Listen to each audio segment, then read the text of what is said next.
The Romans left behind roads that endure for millennia, laws that shaped nations, and monuments that defy the passage of time. But they also left another legacy, not one of glory, but of darkness. The Colosseum, the symbol of Rome, was not merely an architectural wonder.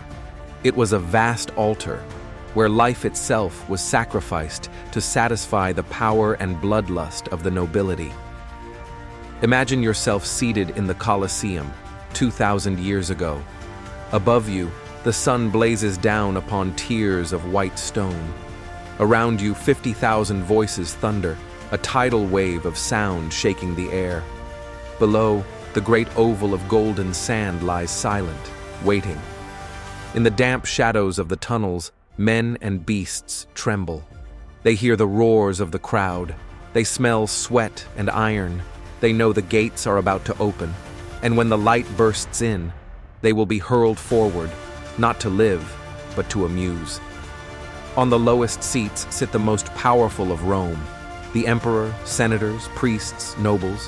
White togas draped, laurel crowns gleaming, goblets of dark wine in hand. With a single nod, they can grant life. With a flick of the wrist, they can erase it. To them, this is no tragedy. This is ritual. This is entertainment. This is the proof of Rome's invincibility. But what was the Colosseum truly? It was not merely a magnificent structure. It was a mirror reflecting the soul of Rome, radiant in architecture, but dark in purpose. A civilization that preached philosophy and law, yet roared with joy as human beings were destroyed. And those deemed its elite, the nobility, were the ones who craved the spectacle most of all. Part 1. The Colosseum as Rome's mirror. The Flavian Amphitheater, the name the Colosseum first bore, could hold more than 50,000 spectators.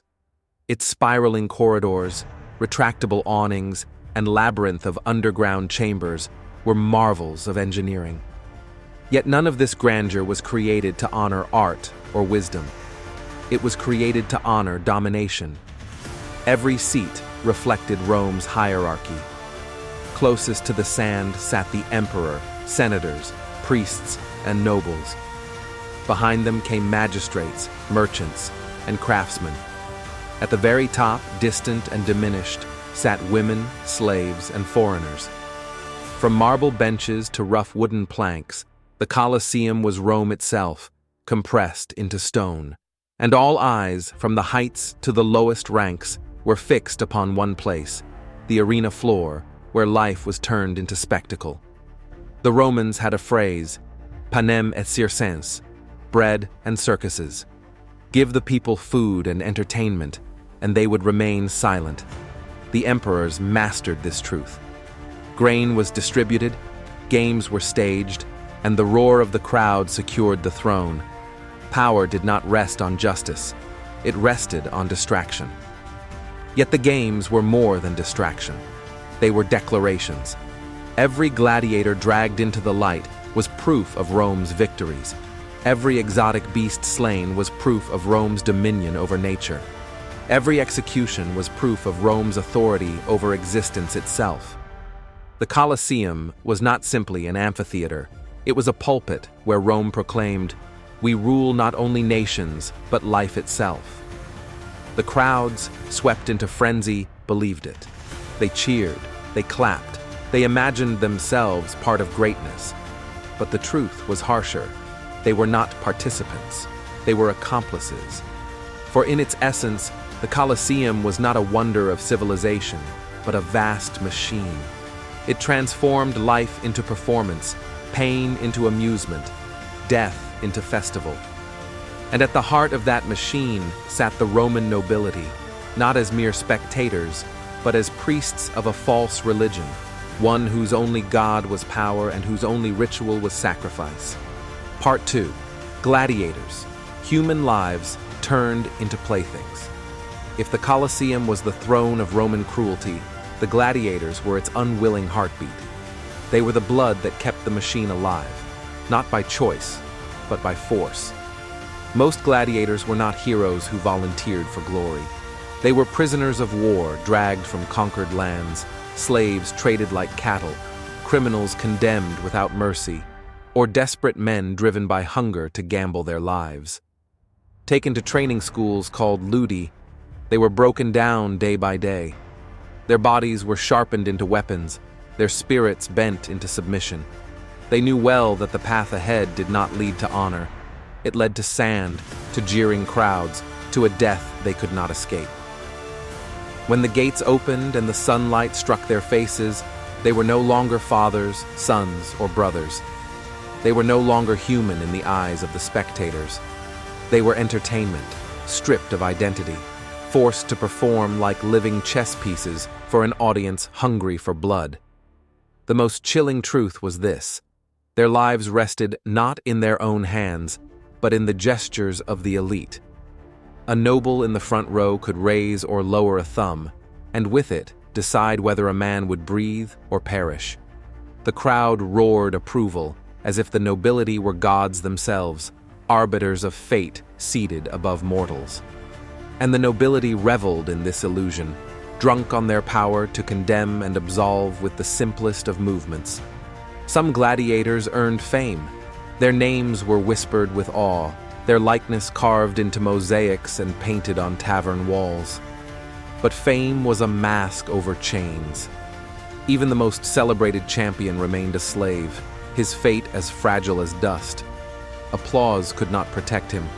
Love from the crowd was fickle, turning in an instant from adoration to demand for blood. Fame was not honor. It was only bait in the cruelest of traps. And occasionally, nobles themselves descended into the arena. They dressed in armor, posed as warriors, and called it bravery. Yet the battles were staged. Their opponents were weakened, unarmed, or condemned to lose. These spectacles were not acts of courage, but charades, vanity dressed as valor. Still, the crowd roared, blind to the deceit. The nobility bathed in hollow glory, their egos inflated at the cost of another's humiliation. What made the gladiatorial system truly horrific was not just the blood spilled, but the indifference with which it was received. A man collapsing in agony was not seen as tragedy, but as climax. His final breath was not lamented, but celebrated. In those moments, Rome's soul was laid bare, a civilization that prided itself on philosophy and law, yet surrendered its humanity to cruelty, disguised as theater. The gladiators did not die for destiny. They died for spectacle. They died because Rome needed distractions, because the nobility needed to display their power, because the crowd needed to feel alive at the expense of others. Their deaths were not noble sacrifices. They were the price of Rome's corruption. Rome glorified its gladiators as symbols of strength and endurance. Yet what they truly symbolized was degradation. Proof of how a society could strip dignity from the living, turn men into tools, and call it greatness. The Colosseum's sand remembers them. Beneath its layers lie not just bones, but questions. What does it mean to be civilized? What is the worth of law, of architecture, of conquest, if a society finds joy in watching its people die? For in the end, the gladiators were not heroes. They were victims. Victims of a machine so vast, so merciless, that it consumed them one by one, leaving nothing behind but applause. Part 3. Venaciones, the hunts as false offerings. The roar of the Colosseum was not only for gladiators. Another spectacle, the Venaciones, revealed Rome's boundless appetite for domination, the staged hunts. Nobles imported wild beasts from across the empire, lions from Africa, tigers from the east, elephants from India, crocodiles from the Nile. Roads and ships became chains of captivity, carrying nature itself into Rome's arena. The people were promised wonders of the world, but only to see them slaughtered. When the gates opened and a lion charged into the sand, the crowd rose to its feet. Nobles cloaked the kill in the names of the gods: Mars's fury, Diana's gift, Jupiter's tribute. Yet no god demanded this. It was Rome alone that demanded it, disguising cruelty as ritual. Festival days brought carnage on a massive scale, hundreds of animals slain in hours, prisoners thrown into the hunts, forced to play Orpheus or Hercules in grotesque parodies, only to be torn down. These were not myths reborn. They were lives erased, mocked as theater. The message was unmistakable. Rome claimed dominion not just over peoples, but over creation itself. Look, the nobles seemed to say, even the wildest lions bow, even the mightiest elephants fall, but the cost was devastation.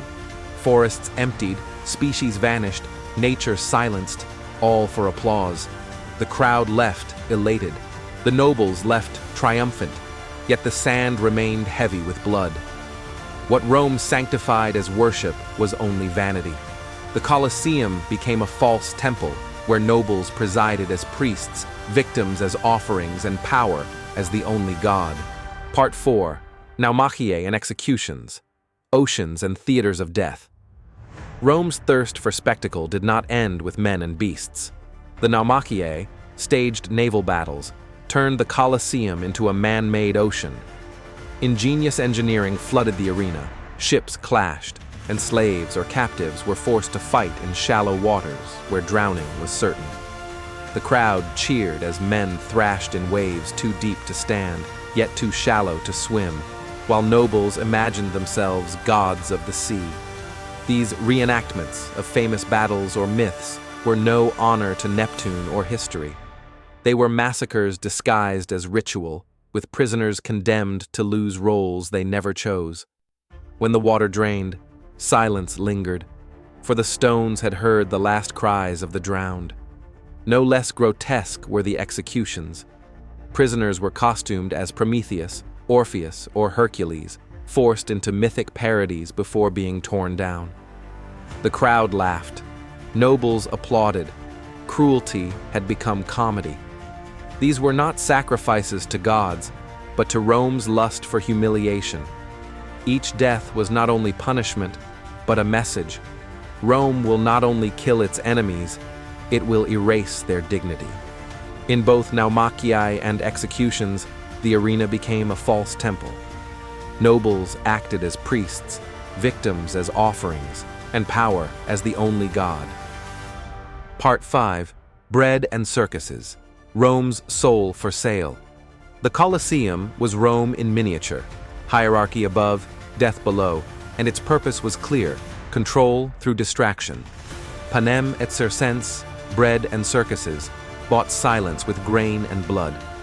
Citizens roared approval, not realizing their voices masked their own subjugation. Every life sacrificed was political currency.